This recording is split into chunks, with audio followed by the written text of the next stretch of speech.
It's 4 p.m. We're bringing developing news. And the stories behind the headlines. This is STORYCON. I'm Patrick Paez. I'm Ed Lingao. Some stories are watching this Thursday, October 17. The PNP CIDG has filed sedition and inciting to sedition cases against Kibuloy's legal team and other KOJC members. Among the respondents, his legal counsel Attorney Israelito Torreon and former SMNI host and NTF-LCAC spokesperson Lorraine Badoy. The filing was led by General Nicolas Torre III, who served previously as chief of the PNP Davao. President Bongbong Marcos met with former VP Leni Robredo during the inauguration of the Sorsogon Sports Arena today. Senate President Chis Escudero says he invited Robredo to welcome President Marcos on behalf of Bicol. The ex-VP's former spokesperson Barry Gutierrez says Marcos and Robredo will not have any private meeting. And hunger in the Philippines rose to 22.9% in September 2024. This is up from 17.6% in June of this year, marking the highest rate since September 2020.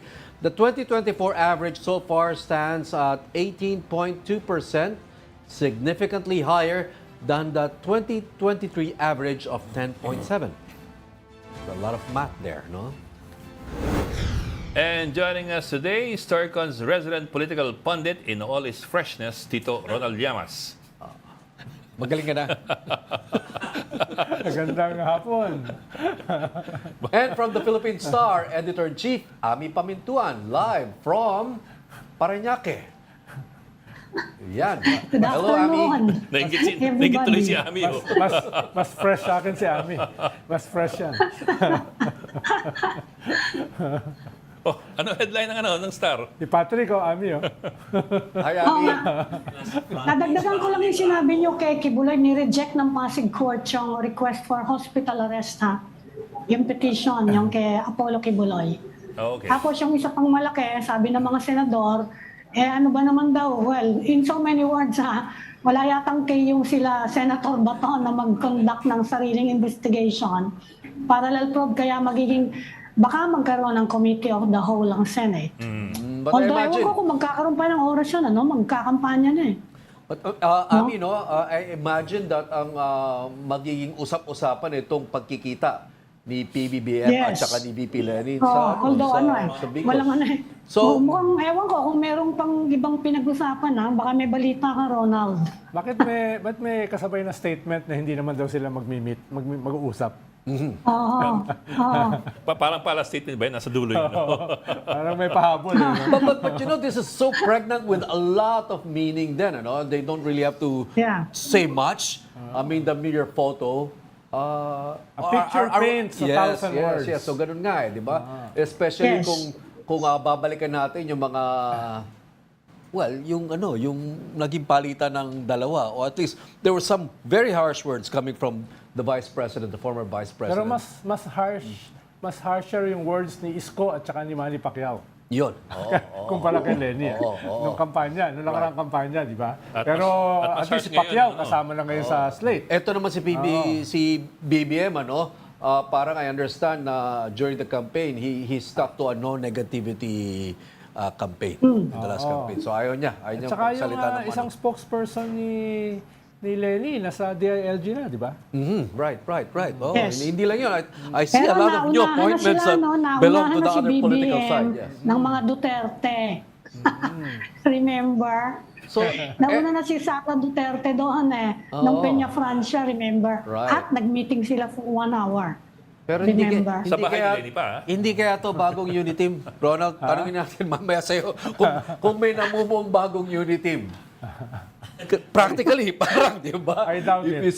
If you see the alignment of forces right now. But anyway, I at doubt this it. point, let's bring in mobile journalist Julie Baisa, live from Malacanang. Julie? So ano ang explanation o paliwanag ng palasyo tungkol dito sa pagkikitang ito, Julie?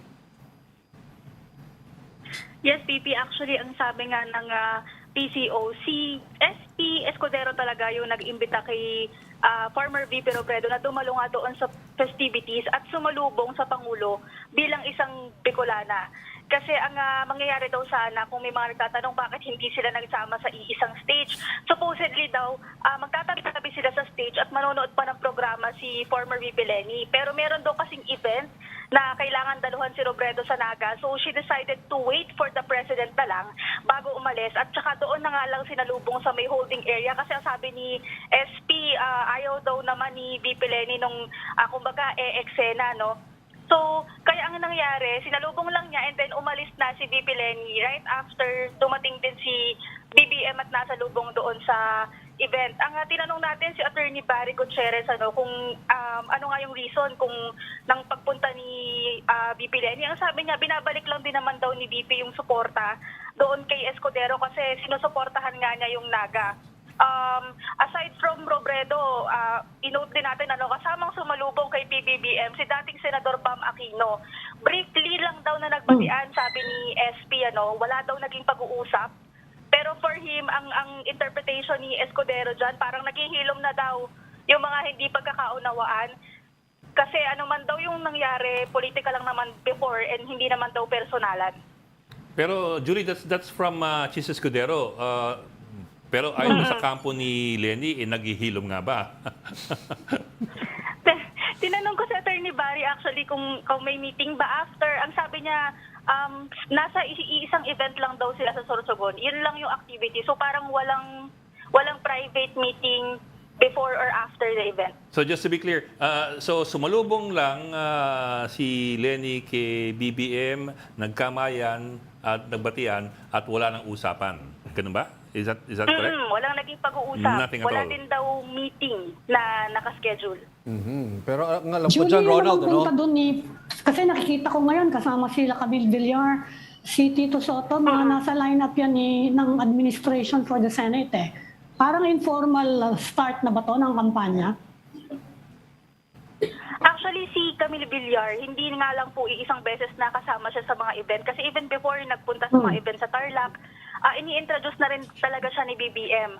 Ang lagi ngang pakilala sa kanya, matagal nang kakilala ng pamilya nila, bata pa lang kilala na niya si Villar. So, yung pong kanina, nung sumalubong sila kay VP Leni, marami daw na mga officials doon na inimbita ni SP Escudero. So, nandun nga si Lito Lapid, Tito Soto, Camille Villar. Yes. Oh. Okay. Oh. Naputol ata. Alam mo, I'm Mga watching nasa the video, slate- no? nasa slate nila yan, eh. Ami, Ronald, we're watching the video over and over again. May konting tapik si, Bam Aquino kay, kay Presidente, no? That's an Aquino and a Marcos, ha? And it's a bad language of warmth.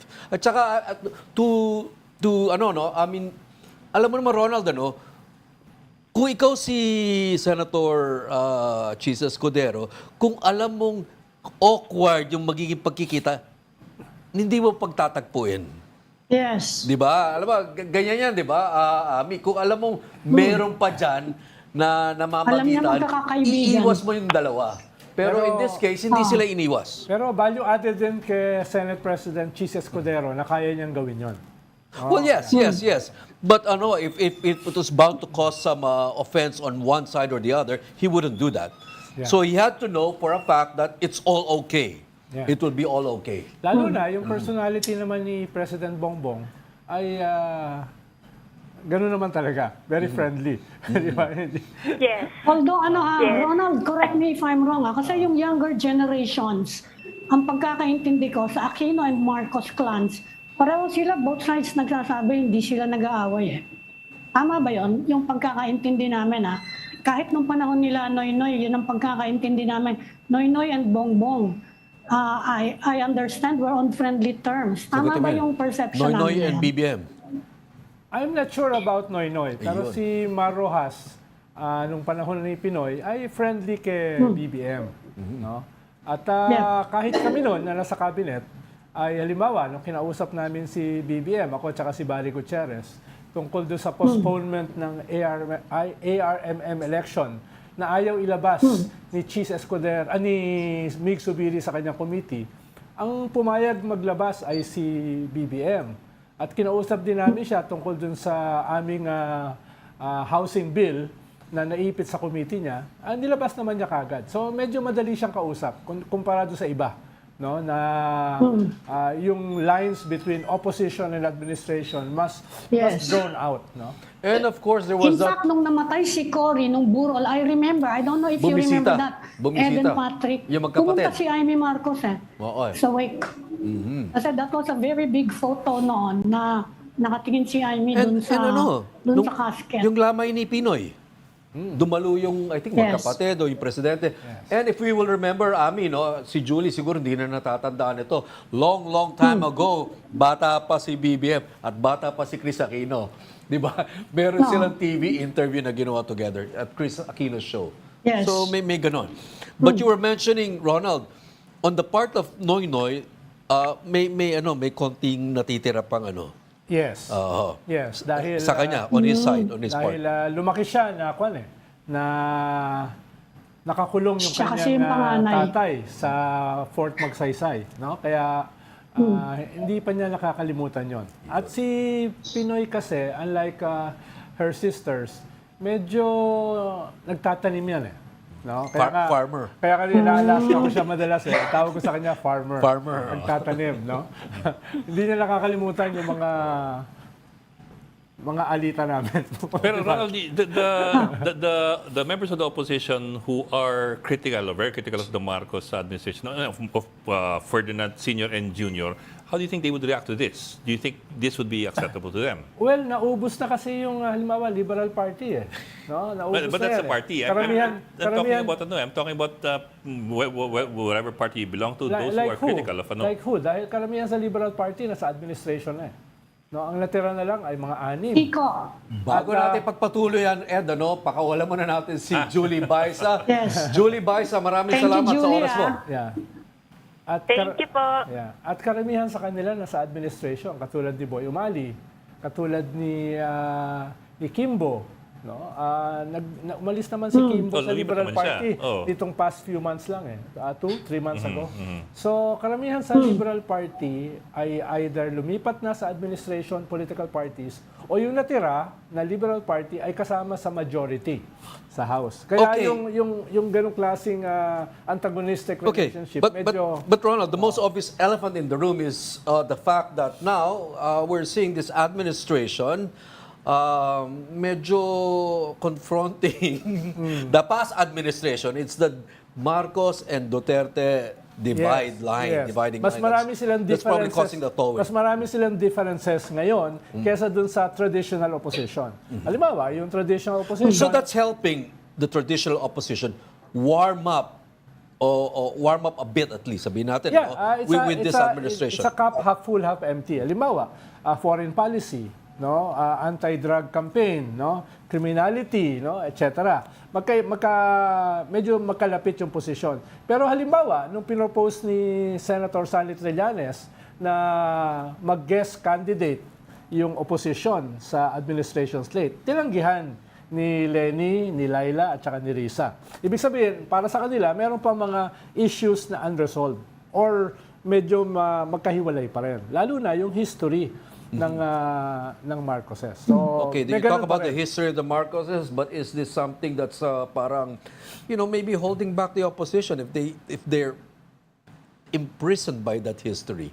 well, The failure to move on, because we're seeing this administration, at least, Marcos too, parang naka-move on siya.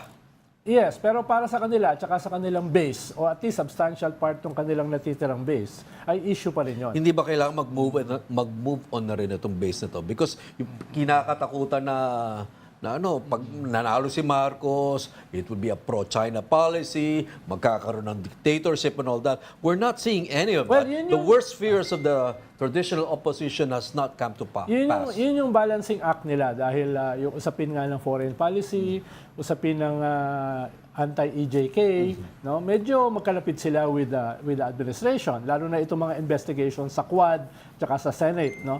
Pero at the same time, may mga usapin ng corruption, usapin ng na hindi pa resolved para sa kanila, no? At hanggang ngayon ay itong issue na ito ay alive pa rin para sa kanila. Okay, you're watching STORYCON on One News. You just need to take a break. We'll be right back. This is the Story Conference Group or the StoryCon Group.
We've got the developing news and the stories behind the headlines.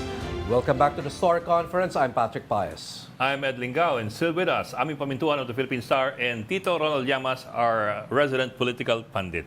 And our our guest today is former Senate President Frank Drilon. Sir, magandang hapon, and thank you for joining us again. Hi, Senator. Good afternoon. Ed, who's that? Ed? Yes, sir. It's me. Yes. Yeah, hi. Yung dating Hi, PM. Ed. Hi, Ronald. Hi, Senate President. Patrick and Amy, good afternoon. Senate, maraming mga tanong dito. Dapat And kayo the sasagot Patrick eh. Dahil tinatanong nila ako eh. Dapat kayo ang tanongin eh. Hindi, tatanungin ko, Senator, ay yung ties between Noynoy and the children of the Marcoses. Kasi yun nga ang perception namin na wala namang away yung mga anak. Tama ba yun? Is that accurate? Again, Amy, I did not get your question. Pakiulit. Tinatanong ko kasi nagsasegue lang kami from that meeting between Leni Robredo and Bongbong Marcos eh. Sabi ko ang perception namin for the longest time, wala namang away yung children of yung Aquino, yung itong generation nila Bongbong and the generation nila Bolsi, nila Noynoy. Tama ba yung perception namin? Tama ko yan. Wala naman sa pagkaalam ko. Wala namang yung relasyon is very good. In fact, Yeah. I know I can say it for a fact. Wala namang samaan ng loob yan. They can have differences in their politics, but on a personal plane, wala akong alam na may pinag-awayan sila. Pero sir, sige, sundutin ko na rin yun. Nandun na tayo eh. We also wanted to talk about yung proposed investigation ni Bato eh. Pero sige, ito muna, andito tayo eh. Yung pagsalubong ni Leni Robredo at ni Bam Aquino kay BBM sa Sorsogon, we're wondering lang how you think members and supporters of the opposition would look at that. Would they look at that, would that be okay? Or would there be something there na medyo uncomfortable yung mga, the base of the opposition? Ed, wala na ako sa politika eh. Hindi ko na sasagutin yan. Ang galing naman, sir. Investigation na. I don't want to engage in those discussion. Dahil, obviously, politika yan and ayaw ko nang nag-retire na ako from politics. So, Okay. let be answered by those by the candidates and by the politicians. Yan ang tinatanong nila sa akin kanina, Umiiwas eh. SP Drilon kung yung Liberal Party at yung mga allies nito ay meron pa ring differences with President Bongbong Marcos. So, sinubukan kong sagutin, pero mas kayo yung makakasagot niya kumpara sa akin. Yun ang nagpasahan kayo. Kaya tinanong ko. Ganito na lang, SP Drilon. Seeing these pictures, these images of Bam Aquino, medyo humagod pa kay Presidente, no? Seeing these images, as an observer, long retired from politics, okay, what do you make of this meeting? Paano? As an observer, pag nakikita nyo, medyo nagkamayan si PBBM at saka si VP Lenny, and there's also Bam Aquino in the picture. Just looking at this encounter, as an observer, ano masasabi nyo? Wala. Dahil yun naman picture lang. Alam kong masarap pag-usapan yan, nakakadagdag na nanonood sa ating programa, ngunit yan po ay talagang isang picture lamang. I do not know, I have not been active anymore, so wala pa akong mga inside story. Okay. Sir, sige. Segue na kami dun sa main topic dapat namin ngayong for you. Sir, si Senator Bato Dela Rosa wants to initiate his own investigation into the Duterte drug war. Ang sabi niya, kaya niyang gawin ito motu proprio na walang nakahay na resolusyon at hindi dumadaan sa Rules Committee. Well, there are those who say na hindi pwede. Ang Blue Ribbon lang daw pwedeng gumawa nun. Nag-SP po kayo before and you've been in the Senate for the longest time. Anong alam niyo dito? Is this possible? Can he do this? Can he just call an investigation without going through the usual process? Yes, and I will respond to that question on the basis of the rules when I was there, when I was the Senate President, when I was the majority leader. Under our rules when I was there, the committees cannot act on their own except the Blue Ribbon when Congress is not in session. Meaning if Congress goes on recess, hindi po pwede mag-hearing ang mga committee on a new matter which has not been referred to them, except the Blue Ribbon. Ngayon, anong ibig sabihin nun? Kung kagaya nito, mayroong, with all due respect to my friend Bato, hindi po pwede, under the rules that I know, na mag-imbestiga ng hiwalay na wala pong resolution ang plenaryo. In other words, in effect, walang pahintulot ang plenaryo by referring a resolution to the Committee on Public Order and Illegal Drugs. And this is for a reason. It is rational because in the Senate, the jurisdiction of the committees overlap. Kasi maraming committees, kukunti lang ang senador. Kaya nag-overlap yung jurisdiction ng committee. Ngayon, and that is the purpose of the plenary. There must be a resolution filed in the Senate plenary, and the Senate plenary after the first reading will refer it to the appropriate committee. Otherwise, mag-aagawan yung mga committee kung sino mag-hear. And that is precisely what is being prevented. And that what will happen if my good friend Senator Bato will simply call a committee hearing on his own. My submission, with all due respect, is that he cannot do that because there is no referral from the plenary, from the Senate itself. And today, the Senate is in recess. And the committee cannot act on its own. In fact, the committee report must be approved by the plenary. There is no, the Senate is not bound by any report of the committee if it has not approved the committee report. In the same manner, hindi po pwede na magkanya-kanya ang mga committee chairman sa Senado at tatawag ng hearing on their own. They have to, the committee must act only on the basis of the directive of the Senate plenary. Hindi po yung committee. That is why hindi po, with all due respect, and I do not know the rules now, the Senator Bato, in all his good faith, cannot assert jurisdiction because walang resolution ng refer sa kanya as chairman of the Committee on Public Order and Illegal Drugs. Because suppose, Ed, The Committee on Justice will also conduct its own hearing. The committee, every other committee who can claim jurisdiction over illegal drugs, including Committee on Public Officers, lahat na yan. So you can imagine kung ilang komite ang magdidinig on this matter. So it will cause confusion. That is why the committees are not allowed when Congress is in recess to hear on their own any matter except the Blue Ribbon. Yes, sir. So, and that is the rule during my time. I do not know the rules now. Sir, follow-up ko lang, sir. Quickly lang. Kasi I was routing around the Senate website. May nakita akong Senate Resolution number 5, 2010, August. I think you were Senator then.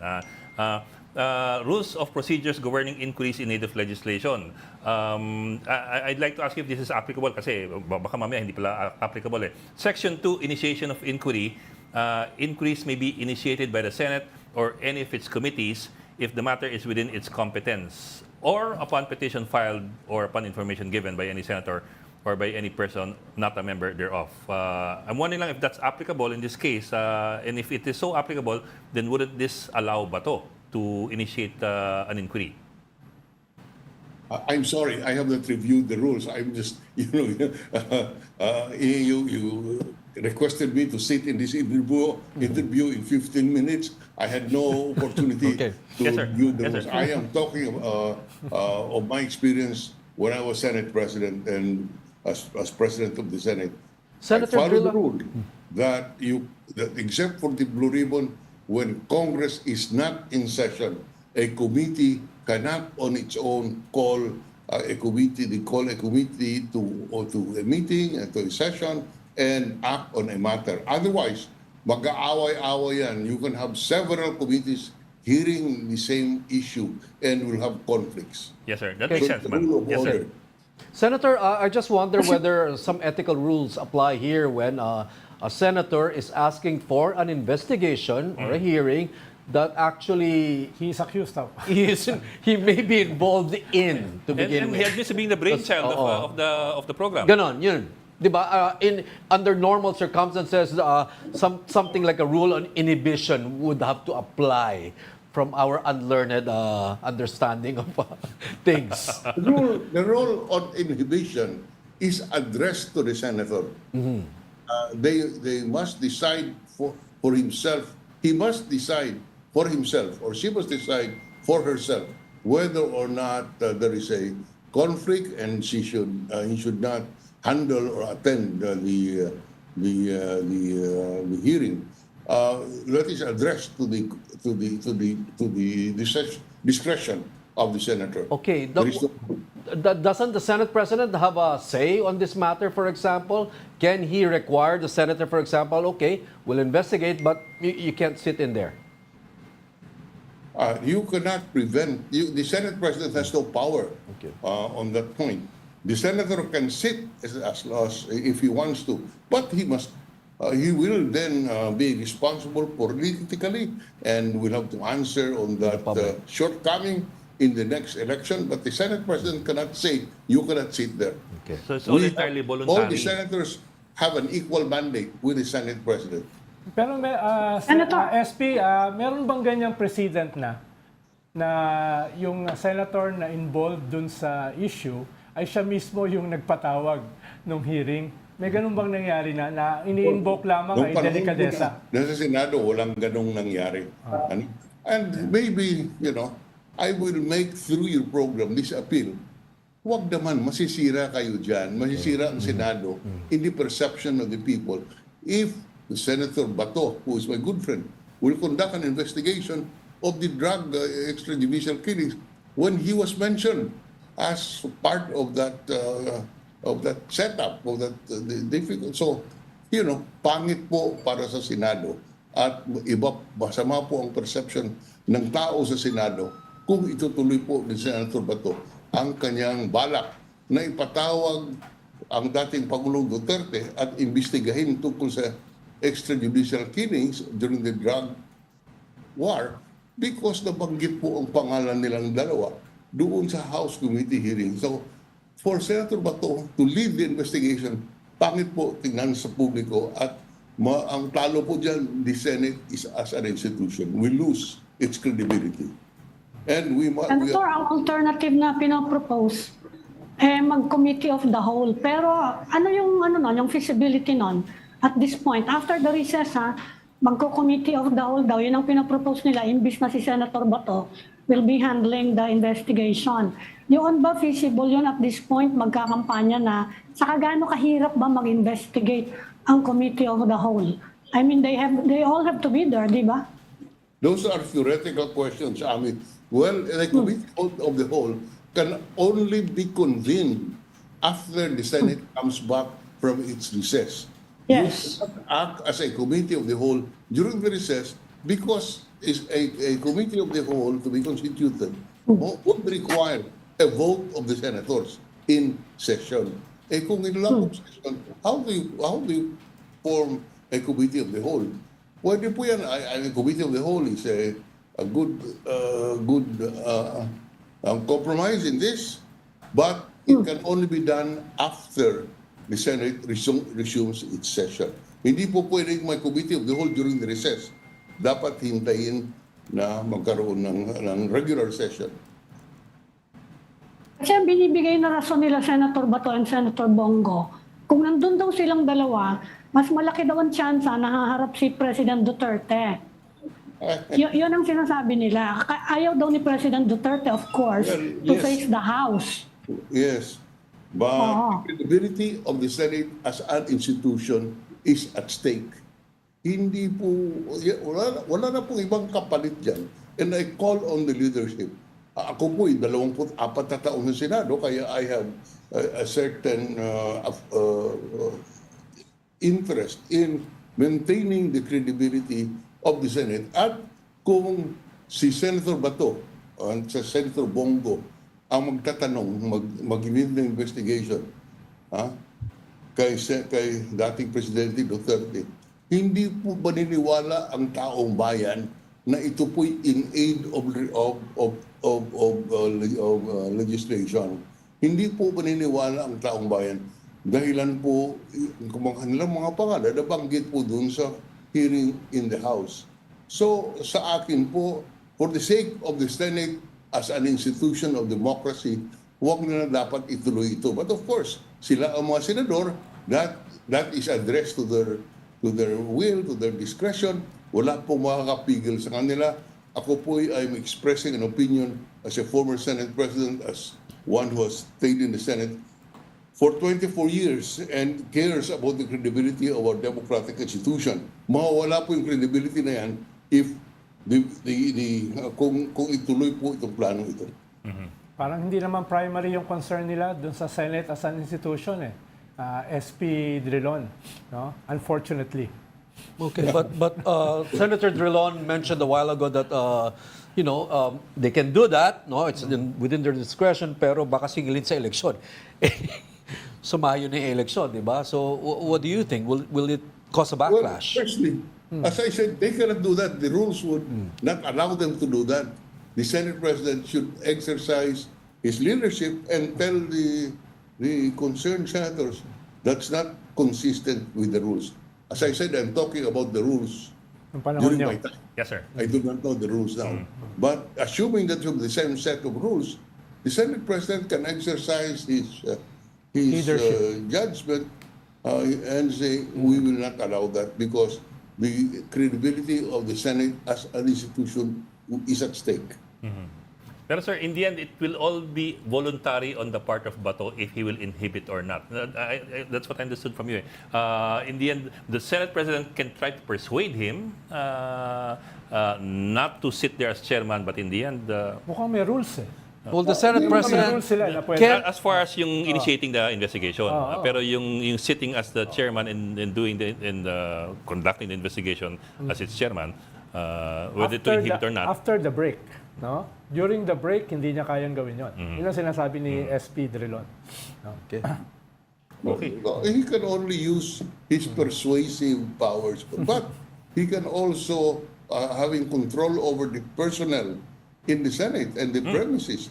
Okay, this committee hearing cannot be conducted in the premises of the Senate. Bahala kayo kung saan nyo dadalhin yan. No member of the staff can assist the committee. Bahala kayo sa sarili nyo.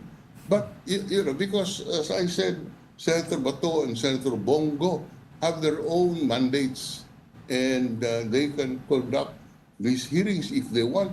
Mananagot lang sila sa taong bayan, but I am appealing to them, the prestige or the credibility, not prestige, the credibility of the institution is at stake.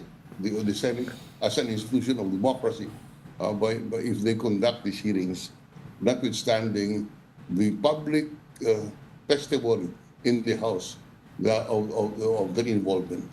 Okay, thank you for joining the STORYCON today, former Senate President Franklin Drilon. Thank you, sir. Salamat, SP. Thank you, Senator. Thank you. STORYCON will be right back. This is the Story Conference Group or the STORYCON Group.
And welcome back to the StoryCon or the Story Conference. And we had let's begin our guest, next guest for today. He's already here.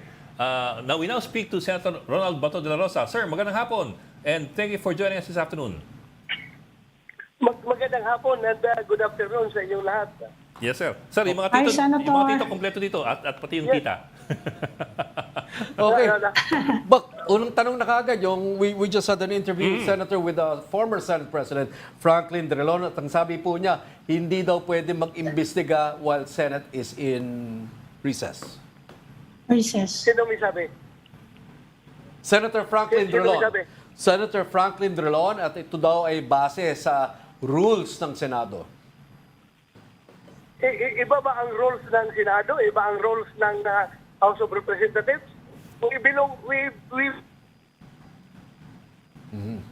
Good point. Ay, sir. Sir, are you still there? Hindi, para daw yata initiate kasi hindi nyo pa daw Ay, sir. nauumpisahan. Oh. Para umpisahan ninyo yung investigation nyo kasi yung sa House ongoing na eh.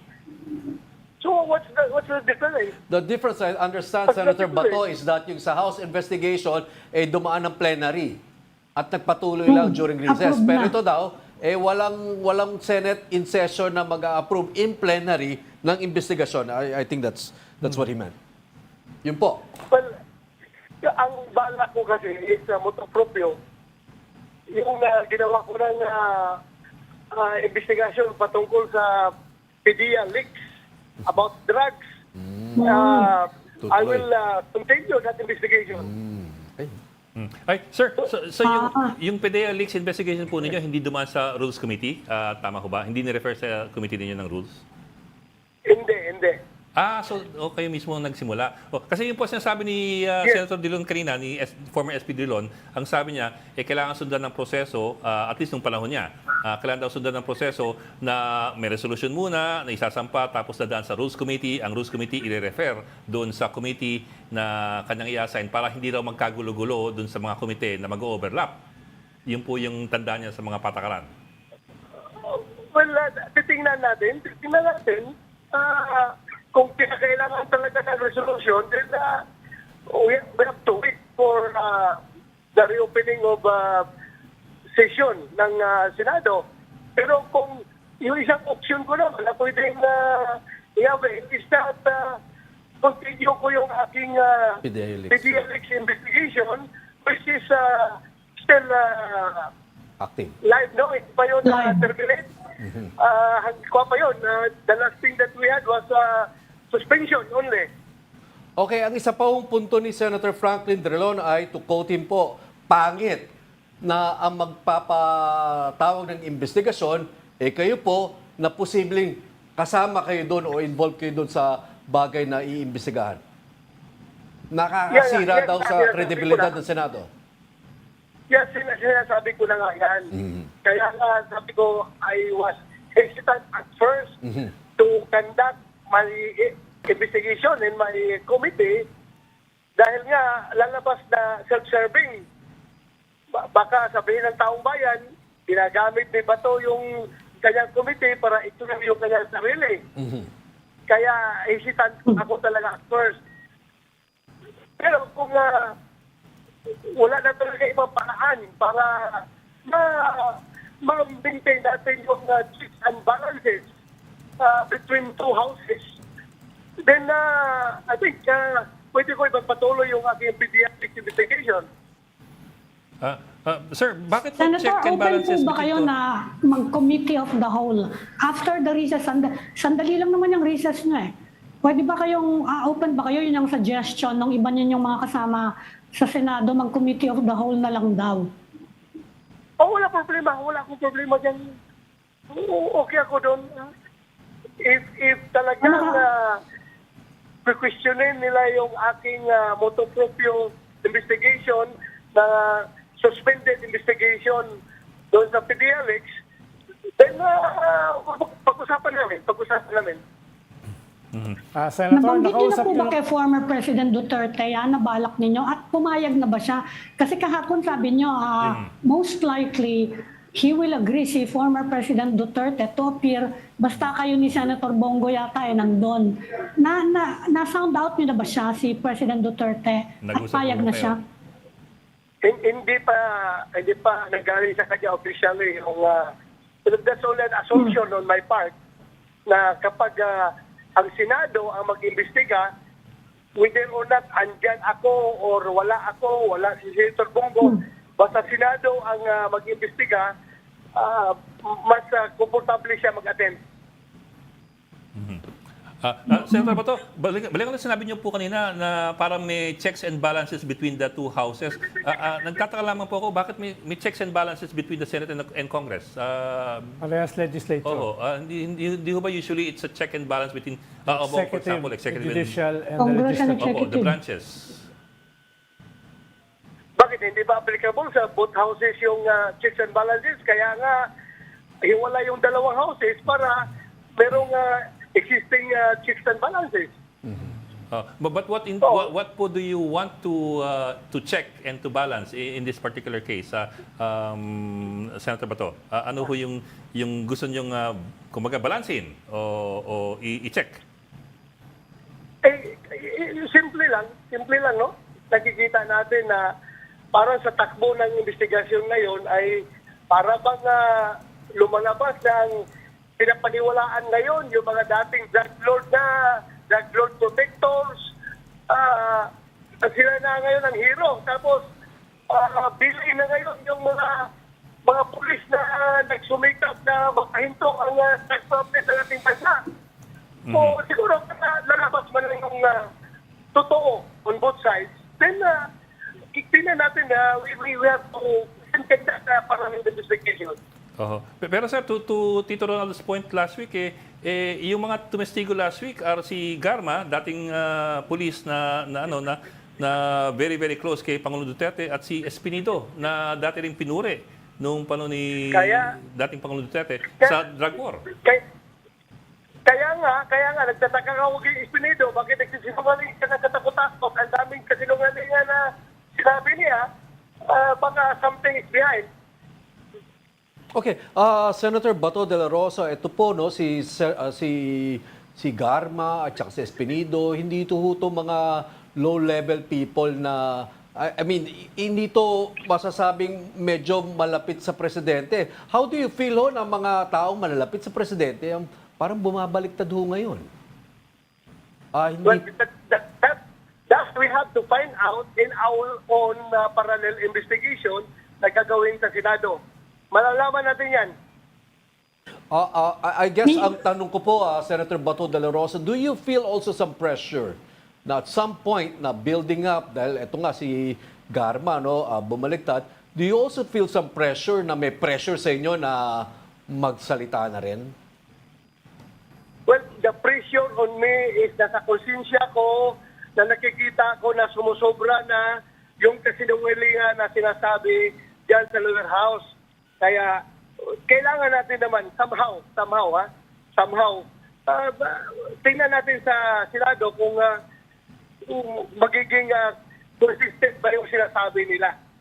Kasi meron tayong ibang perspective, merong ibang point of view na i-inject dyan.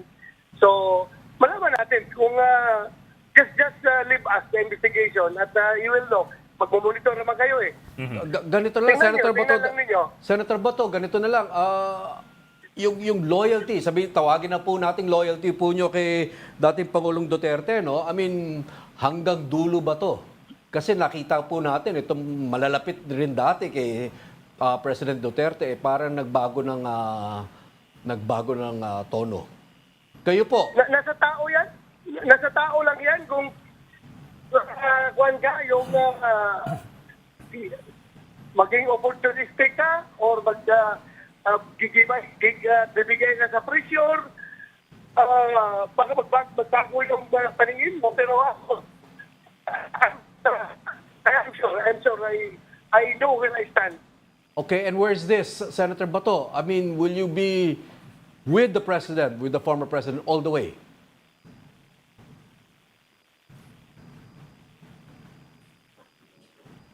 Senator, nawala ba siya? Baka nag-iisip. Nawala yata siya. Tahimik ka kanina ngayon. Senator, can you hear us? Senator? Senator Bato? Bumabay siya na wala na signal. May spokesperson ako. Senator Bato? Lingao. Tagapagsalta. Nandiyan po siya? Anyway, are you there? But ang huli niyang sinabi dun sa tanong natin is, basta siya daw, he knows where he stands. Kala ko pinag-iisipan niya yung tanong, sagot sa tanong mo. May sagot naman siya. May sagot naman siya. Because yun lang, kasi the affidavit of General Colonel Garma is medyo it's quite a shocker na Gusto ko sana what prompted her to... Yung tanong ni Amy, yung Committee of the Whole. Ang sabi kasi ni Senator Bato at saka ni Senator Bongo, dadalo lamang si President Duterte kung nandun sila. Pero sa Committee on the Whole, nandun sila eh. So, ibig sabihin, pwede lang dumaloron si President Duterte. Basta Senado daw, pupunta siya. Oo. Yung Committee on the Whole. Pero yung Committee on the Whole, medyo hindi na nila kontrolado yan. Dahil buo na yan. Lahat na yan sila eh. Lahat na yan sila eh. Tsaka kasi yung chairman nun, namin sa, yung sa committee Davao medyo reporter kontrolado namin. mo eh. Yung of the whole, medyo labo-labo na yan. yung presiding officer is na ano na. Oo. Ang tanong dyan, ay dadalo ba si ex-President Duterte? Dahil kung ang consideration Siguro. lang, nandun silang dalawa, para dumalo, Committee of the Whole, nandun sila. And to Siguro. Senator Bato's point na na pininiwalaan ngayon yung mga drug lords at ang mga protectors, pero last week hindi naman drug lords and protectors yung sumalang. Spokesperson ko. yung sinabi ko last week. Kaya ka tahimik kasi Meron sinusunog mo naman si Ede. Sabi na, according to our political pundit. One more question. Ayan. Sige. Bok, yung tanong mo. Hindi na, nasugot na naman. Huwag na natin pilit. Baka kasi sumagot ito eh. Nandiyan pa ba siya? Wala na siya eh. Ay, Nandiyan pa ba siya? Wala na. Okay, ikaw na po. Ayan na, Senator. Sir, Pakiulit. Ulit mo, Patrick. Hindi na, ikaw na po. Alam mo na. Well, to Parek's question, sir. To Parek's question kasi Huwag mo you do want... tuturo eh. Hindi, Senator, sige, hanggang saan daw ang loyalty ni President Duterte? Will you go all the way with him? Ayun, salita na si Amy.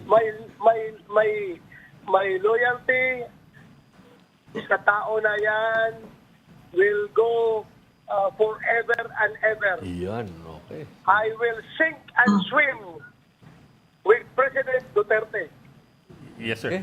Well, sir, I guess that's the best way to end this. Pero sir, but I also have to ask, di ba, if you're the one presiding over that investigation and from the very start, yun po yung position ninyo, wouldn't that put you in a conflict of interest? Hindi ho ba mahihirapan kayo mag-imbestiga doon sa witness kung mulat sa pool, meron kayong ganun deklarasyon? Oy, ang sabi ko nga, loyal, tinatanong niyo ako ng loyalty. Bakit? Gusto niyo maging plastic ako. Gusto niyo maging plastic ako. Pakulit kasi. Na magpako niyo, kunwari ako sa inyo na hindi ako loyal. Loyal ako sa tao na yan. Sige. Pero mag-imbestiga ako, meron naman din akong function bilang chairman ng Senate Committee on Public Order and Dangerous Drugs na dapat kampanan. So I know where I stand. Sabi ko nga, I know where I stand. Okay. Maraming salamat, Senator Bato Dela Rosa. Thank you, Thank you sir. so much for your time. Thank you, Thank you. Pasensya na Senator. kayo. Putol-putol ang signal. Yes, sir. Pero Dito ako sa we appreciate, Surigao. sir, you're coming back. Yes. Maraming salamat. Maraming salamat, sir. Salamat po. Very clear. I wish you... Sinanong niyo tungkol sa political loyalty nung sinagot. Conflict of interest. Pero maganda. Maganda yung sinabi niya, Amy, no? Yung sagot niya. I don't have the exact quotes right now. Solid naman yung sagot niya, di ba? I will Loyal siya sink or until swim the with very the end. President. I'm paraphrasing. Pero solid din naman yung tanong ko eh. Ikaw yung presiding officer. Tatanungin niyo tungkol sa political loyalty. Tapos hindi ba may sasabihin niyo, conflict of interest? Okay. Thank you for Tama joining nga us. naman siya. Kaya, Ako, make I up just your appreciate the mind. fact that he's still willing to talk and he's willing to be interviewed. Ako, kailangan ko na may spokesperson. Okay, thank you for joining the STORYCON today. Amy Pamintuan, Editor-in-Chief of the Philippine Star, and Ronald Llamas, our resident political pundit. Join us again tomorrow. Ay, bukas pala. Bukas yung mga tito nandito. Dahil merong may pre-book launching si Tito Pero Man. Bok, pag may breaking ha, pag may Pag mga may breaking, siyempre. Alam mo, Saturday. Hindi pre-launching. Alam mo naman, mga tito, bawat pagkakataon, kailangan magkita-kita. Kailangan magbenta ng libro ni Manny. Pagtumatan na yan talaga. Bukas hindi ako political pundit, political heckler. Di ba pareho lang yun? Okay, just get tomorrow at 4 p.m. for the STORYCON. I'm at Lingao. I'm Patrick Paez, and we are One News, all sides, all the time. This is the Story Conference Group or the STORYCON Group.